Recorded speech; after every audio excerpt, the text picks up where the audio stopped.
लाइटें बुझते ही अंधेरा और गहरा हो गया, जैसे शहर की सारी आवाजें किसी ने एक साथ निगल ली हों। राहुल की धड़कन इतनी तेज थी कि उसे लग रहा था कोई भी सुन सकता है। नेहा ने बिना कुछ कहे उसका हाथ कसकर पकड़ लिया। दोनों समझ चुके थे जो कुछ भी था वो सिर्फ कॉल सेंटर तक सीमित नहीं था, वह उनके साथ बाहर निकल आया था। तभी राहुल के फोन की स्क्रीन अपने आप जल उठी, बिना किसी वाइब्रेशन के। उस पर कोई नंबर नहीं था, सिर्फ एक लाइन उभरी, पीछे मत देखना। राहुल का गला सूख गया। नेहा की सांसें तेज हो गईं, क्योंकि उसी पल उसे अपने पीछे किसी के खड़े होने का एहसास हुआ, बहुत पास, इतना पास कि उसकी ठंडी सांस गर्दन से टकरा रही थी। सड़क पर कोई नहीं था, लेकिन परछाइयां जरूर थीं।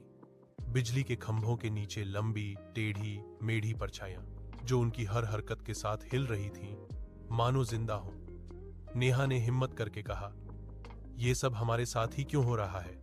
जवाब में हवा में एक धीमी हंसी गूंजी, टूटी हुई, कर्कश, जैसे किसी पुराने टेप को उल्टा चला दिया गया हो। राहुल को अचानक याद आया कॉल सेंटर में वो पुरानी फाइल, वो केस जिसे सालों पहले एक्सीडेंट बताकर बंद कर दिया गया था, जिन कॉल्स को कभी रिकॉर्ड से मिटा दिया गया, जिन आवाजों को कभी सुना ही नहीं गया। फोन फिर से ऑन हुआ। इस बार कॉल थी। स्क्रीन पर लिखा था अननोन 2:17 AM। राहुल जानता था ये वक्त कभी नहीं बदलेगा।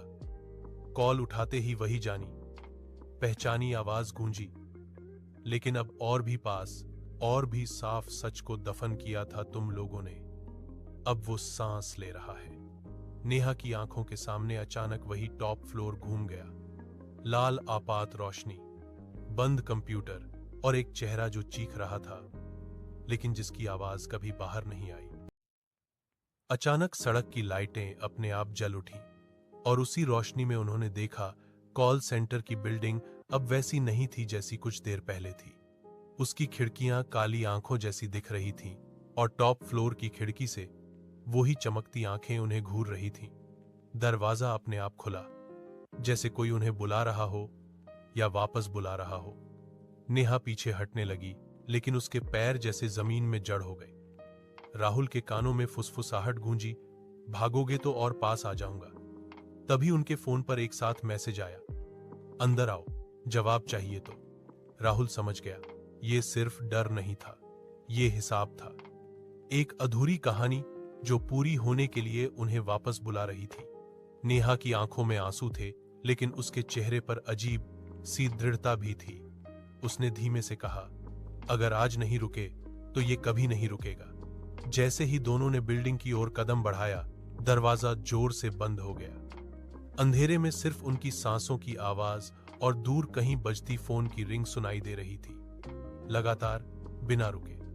टॉप फ्लोर से किसी के चलने की आवाज आई, फिर एक कुर्सी घिसने की, फिर एक चीख, जो अचानक खामोशी में बदल गई। लिफ्ट अपने आप नीचे आने लगी। डिस्प्ले पर सिर्फ एक नंबर चमक रहा था, 2:17।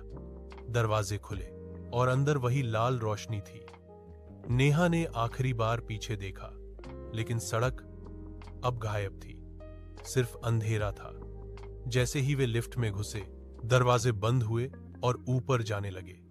ऊपर पहुंचते ही लाइटें झपकने लगी।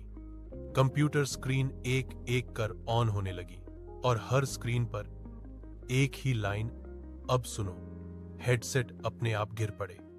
उसी पल हर स्पीकर से एक साथ आवाज आई, रोती हुई, गुस्से से भरी और बहुत पुरानी, अब तुम मेरी कहानी सुनोगे।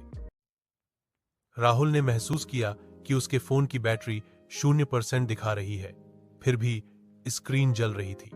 नेहा ने उसकी ओर देखा, लेकिन उसकी परछाई दीवार पर अलग हरकत कर रही थी, धीरे धीरे उसकी ओर बढ़ती हुई।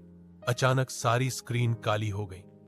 फिर एक आखिरी मैसेज उभरा, सच बाहर आ रहा है। सवाल यह है, क्या तुम जिंदा बाहर जाओगे? और उसी पल टॉप फ्लोर की लाइट बुझ गई। कहानी वहीं रुक गई, लेकिन बाहर शहर में कहीं किसी फोन की स्क्रीन फिर से जल उठी।